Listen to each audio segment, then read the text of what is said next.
दोस्तों, हमारे जीवन में एक टाइम ऐसा आता है जब हम एक बुरे दौर से गुजर रहे होते हैं, तो उस समय हम अक्सर अपनी किस्मत को कोसते लगते हैं और कहते हैं कि हमारी किस्मत फूटी है। ऐसा मेरे साथ ही क्यों होता है?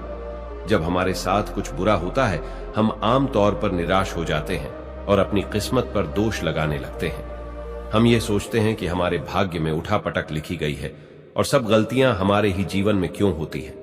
हमें लगता है कि हमारे पास सही चीजों की कमी है, जिसके कारण हम अपने लक्ष्य को हासिल नहीं कर पा रहे हैं। कितनी बार हमने बहुत सी चीज बस ये कहकर छोड़ दी है कि किस्मत में होगा नहीं तो मुझे मिलेगा कैसे। हम तो अपने आप को यहां तक तसल्ली दिला देते हैं कि इसमें मेरा दोष था ही नहीं, मैं और करता भी तो क्या। ऐसे विचार आपके मन में भी आते हैं तो यह कहानी आपके लिए है। एक समय की बात है, एक व्यक्ति महात्मा बुद्ध के पास जाता है और उनसे कहता है कि हे महात्मन, मैं आपके पास अपनी किस्मत ठीक करवाने आया हूं। मैं बहुत दुखी रहता हूं, मैं जो भी करता हूं वह खराब हो जाता है। मेरी किस्मत मेरा साथ नहीं देती। मैंने सुना है कि आप सभी के समस्याओं का समाधान करते हैं। क्या आप मेरी भी फूटी किस्मत को सुधार सकते हो? महात्मा बुद्ध ने कुछ पल उसकी आंखों में देखा और उससे पूछा, ये फूटी किस्मत तुम्हें कहां दिखाई दी और तुम्हें ऐसा क्यों लगता है कि तुम्हारी किस्मत फूटी हुई है? उस आदमी ने कहा, मैं जो भी करता हूं तो वह हो नहीं पाता, तो मेरी किस्मत फूटी ही तो हुई। किसी वक्त मेरे पास सब कुछ था, सभी प्रकार के सुख और आनंद से मैं भरा हुआ था। फिर मेरे माता पिता गुजर गए, जैसे तैसे करके मैंने खुद की परवरिश की। मैं जिससे सच्चे मन से प्रेम करता था, उस प्रेमिका ने किसी और से विवाह कर लिया। फिर मैंने एक छोटा सा व्यापार शुरू किया, तो जिस मित्र के साथ मैंने वह व्यापार शुरू किया, वह मेरा व्यापार ही हड़प लिया। मुझे किसी ने बताया कि आप सारी समस्याओं का हल निकाल देते हो, क्या आप मेरी भी किस्मत ठीक कर सकते हो?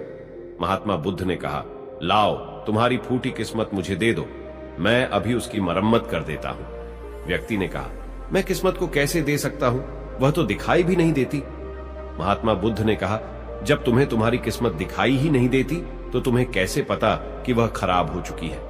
तब वह व्यक्ति सोच में पड़ गया और आगे कहा, मेरी किस्मत खराब है, तभी तो मेरे साथ सब कुछ गड़बड़ हो जाता है।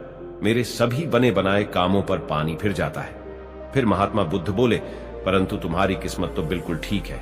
तुम्हारा स्वास्थ्य भी ठीक लग रहा है, तुम्हारे हाथ पैर भी सलामत है, तुम अभी तक मरे नहीं हो। मुझे तो तुम्हारी किस्मत में कोई भी खराबी नहीं लग रही। यदि तुम्हारी किस्मत खराब होती तो तुम बहुत बड़ी बीमारी से ग्रसित होते, तुम्हारा अंग भंग हो जाता है या तो मृत्यु को प्राप्त हो जाते हैं। लेकिन ऐसा तो कुछ भी नहीं है। फिर तुम क्यों कह रहे हो कि तुम्हारी किस्मत फूटी हुई है? व्यक्ति ने कहा, आप समझ नहीं रही हैं, मेरे ऊपर बहुत कर्ज है। लोग रोज मेरे घर धमकाने आते हैं, जिससे मैंने कर्जा लिया है। वह मुझे मारने तक की धमकी देते हैं। मेरा घर भी उन्होंने छीन लिया है और अभी भी मेरे पीछे पड़े हैं। तो ऐसे में मैं कैसे कह सकता हूं कि मेरी किस्मत अच्छी है?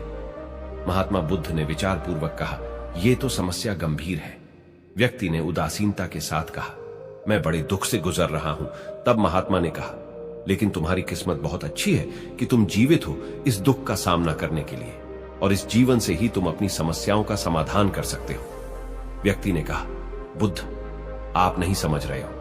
तब महात्मा बुद्ध ने उससे कहा, समझ तुम नहीं रहे हो, आओ मेरे साथ। महात्मा बुद्ध उस व्यक्ति को अपने साथ पास वाली नदी के किनारे ले जाकर कहा, ये देखो इस बहती नदी को।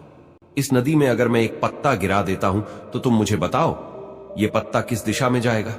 व्यक्ति ने कहा, पत्ता तो नदी के बहने के साथ नदी के दिशा में ही जाएगा। बुद्ध ने कहा, बिल्कुल सही।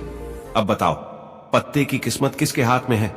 व्यक्ति ने कहा, इस पत्ते की किस्मत नदी के हाथ में है, वह जहां चाहे इसे ले जा सकती है। तो महात्मा बुद्ध ने कहा, लेकिन पत्ता अभी तो मेरे हाथ में है, मैं चाहूं तो इस नदी में डाल सकता हूं या चाहूं तो नहीं। व्यक्ति ने कहा, तो फिर इसकी किस्मत आपके हाथों में है, आप जहां चाहे इसे डाल सकते हैं। महात्मा बुद्ध ने कहा, लेकिन इस पत्ते की किस्मत मेरे हाथ में नहीं है, मैं जितना भी चाहूं इस पत्ते को सूखने से नहीं रोक सकता, यह सूख ही जाएगा और मर जाएगा। जब तक यह पेड़ पर था, यह हरा था, इसे ऊर्जा मिल रही थी, लेकिन अब यह पेड़ से अलग हो गया है। अब बताओ, इस पत्ते की किस्मत अच्छी है या बुरी? व्यक्ति ने कहा, अब तो इसकी किस्मत बुरी है, क्योंकि अभी अपने पेड़ से अलग हो गया है और ज्यादा दिन जीवित भी नहीं रह पाएगा, धीरे धीरे सूख जाएगा। महात्मा बुद्ध ने कहा, अभी यह मरा नहीं है, अभी भी है, जीवित है। और लाभ यह है कि अभी यह पत्ता वह सब कुछ कर सकता है जो वह पेड़ से लगे रहकर नहीं कर सकता था। बुद्ध ने वह पत्ता हवा में छोड़ दिया, वह उड़कर दूर जा गिरा। तब बुद्ध ने कहा, देखो, पेड़ पर रहकर भी कभी इतनी दूर नहीं जा सकता था। आज उसने स्वतंत्र होकर उड़ने का आनंद लिया है। फिर वह पत्ता उड़कर नदी में जा गिरा। बुद्ध ने कहा, देखा, अब वह पत्ता नदी में तैरने का भी आनंद लेगा।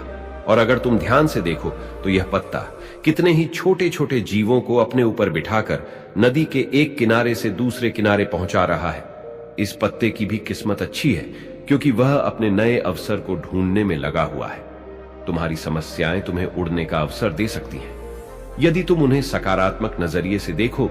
उस आदमी ने वहां खड़ा होकर महात्मा बुद्ध के बातों पर विचार किया। धीरे धीरे उसने पूरी कहानी के पीछे छिपे गहरे अर्थ को समझना शुरू किया। उसने बुद्ध की ओर देखते हुए बोला, आप सही कह रहे हैं। मैं अपने भाग्य पर ध्यान देने में इतना प्रयास कर रहा था कि समस्याओं और मुश्किलों पर ही फोकस करता रहता, जिसके कारण मैं उनमें मौजूद अवसरों को देखने में असमर्थ था। मुझे अब समझ आ गया है कि मेरी फूटी किस्मत बस एक डर और निराशा से उत्पन्न एक धारणा थी। ये कहानी हमें यह सिखाती है कि हमारी किस्मत हमारे हाथ में होती है। हम खुद अपने जीवन की दिशा निर्धारित करते हैं। हमारी समस्याओं का हल भी हमें ही निकालना होता है। चुनौतियों को एक अवसर के रूप में देखकर हम आगे बढ़ सकते हैं और अपनी किस्मत को सुधार सकते हैं। दोस्तों, ऐसी कहानी हमें जीवन जीने का तरीका सिखाती है। अगर आपको यह कहानी पसंद आई तो आप हमारे चैनल को सब्सक्राइब जरूर करें। मिलते हैं किसी नई वीडियो में, तब तक के लिए जय हिंद।